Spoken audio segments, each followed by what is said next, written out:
आप देख रहे हैं सिटी इंडिया न्यूज चैनल, हक की आवाज।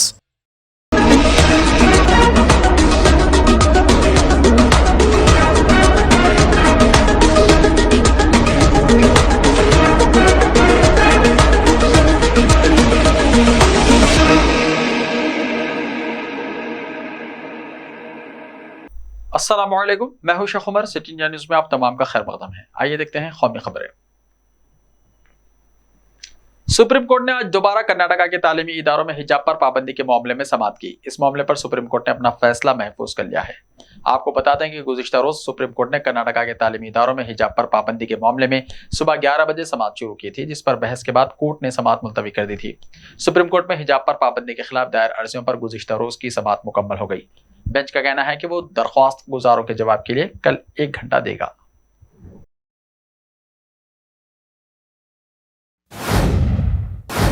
आरएसएस के सरबराह मोहन भागवत ने संघ के सीनियर कायदीन के साथ ऑल इंडिया इमाम ऑर्गेनाइजेशन के सरबराह इमाम उमर अहमद इलियासी से मुलाकात की। कस्तूरबा गांधी मार्ग मस्जिद में बंद कमरे की मीटिंग 1 घंटे से ज्यादा चली। भागवत के साथ संघ के सीनियर कायदीन कृष्णा गोपाल, रामलाल और इंद्रीश कुमार भी थे।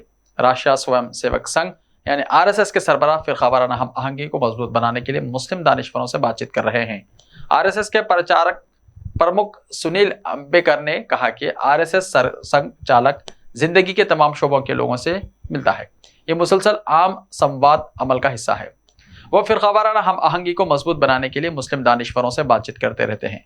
कल भी उन्होंने कई मुस्लिम दानिशवरों से मुलाकात की और हालिया तनाज़ात और मुल्क में मजहबी शमूलियत को मजबूत करने के तरीक़ों पर तबादला ख्याल किया। मीटिंग में ज्ञानवापी तनाज़ा, हिजाब तनाज़ा और आबादी कंट्रोल जैसे हालिया वाक़यात पर तबादला ख्याल किया गया।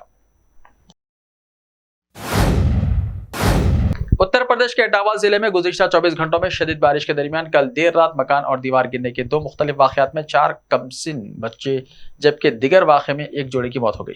इटावा के जिले मजिस्ट्रेट ओनेश राय ने जुमेरात की सुबह इन 2 वाक़यात में 6 लोगों की मौत की तस्दीक की है। उन्होंने बताया कि इटावा के सिविल लाइन थाने इलाके के तहत चंद्रपुरा गांव में कल रात तकरीबन 1 बजे कच्चे मकान की दीवार गिरने से मकान का एक हिस्सा मुनहदम हो गया, जिसमें एक ही खानदान के 6 अफराद मलबे तले दब गए। गुलबर्गा सिटी कॉरपोरेशन और यूनाइटेड अस्पताल की जानिब से गुलबर्गा शहर को प्लास्टिक से पाक बनाने के लिए स्कूल, कॉलेज और दीगर सरकारी समाजी तंजीमों के इश्तिराक से बेदारी मुहिम चलाई गई। इस मुहिम का शहर को प्लास्टिक से पाक करना अहम मकसद है। रियासत कर्नाटका के गुलबर्गा सिटी कॉरपोरेशन और यूनाइटेड अस्पताल की जानिब से गुलबर्गा शहर और उसके अतराफ को प्लास्टिक से पाक बनाने के लिए बेदारी मुहिम का आगाज किया गया। इस मुहिम में स्कूल, कॉलेज और दीगर सरकारी समाजी तंजीमों के जिम्मेदारान से मुहिम को कामयाब बनाने की अपील की गई है। गुलबर्गा में प्लास्टिक के खिलाफ बेदारी मुहिम जारी है। इस मौके पर शहर के मुख्तलिफ चौराहों पर प्लास्टिक के कैरी बैग को जमा करने के इरादे से मुकाबला मुनक़िद किया गया। इस मुहिम के जरिए एक ही दिन में कुल 8 टन प्लास्टिक जमा किया गया। कॉमेडियन राजू श्रीवास्तव का तवील लड़ाई के बाद चहारशंबे को इंतकाल हो गया, जिसके बाद आज दिल्ली के नगम बुद्ध घाट पर राजू का अब से कुछ देर बाद आखिरी रसूमात अदा की जाएंगी। वहीं उनके भतीजे की दिल्ली में द्वारका रिहाइशगाह पर तकरीबन तमाम रिश्तेदार पहुंच चुके हैं और राजू श्रीवास्तव का आखिरी सफर द्वारका से निकलकर कुछ ही देर में नगम बुद्ध घाट पहुंचने वाला है। इसके अलावा उनकी बीवी शेखा, जो राजू की बीमारी में ढाल बनकर उनके साथ खड़ी रही थी, वो भी बुरी तरह टूट चुकी हैं। राजू की मौत के बारे में उन्होंने कहा कि मैं अभी बात करने की हालत में नहीं हूँ, अब मैं क्या कह सकती हूँ। उन्होंने बहुत कोशिश की, मैं दुआ कर रही थी और मुझे उम्मीद थी कि वो इस बीमारी से बाहर आ जाएंगे, लेकिन ऐसा नहीं हो सका।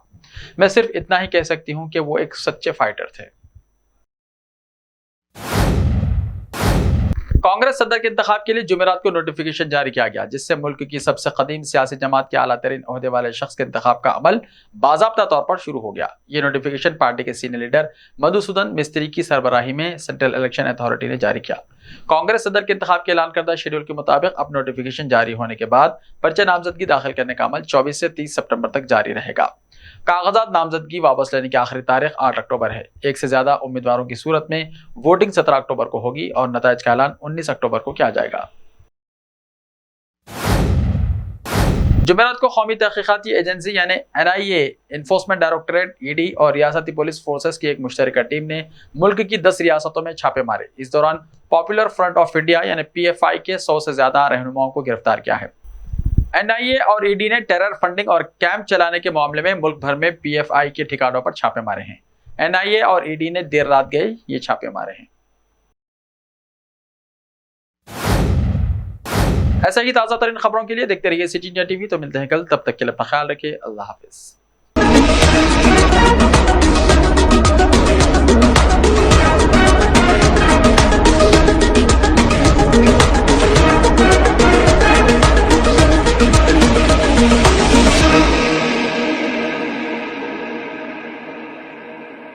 सिर्फ ख्वाबों से नहीं, घर बनते हैं इरादों से। MS techno and company builders and developers लेकर आए हैं एक नया प्रोजेक्ट, साबेरीज Umar enclave super deluxe construction, शाहों के शहर हैदराबाद में। चार मीनार के दामन में सिर्फ 1 किलोमीटर के फासले पर आजमपुरा फरहत नगर इलाके में। Booking start.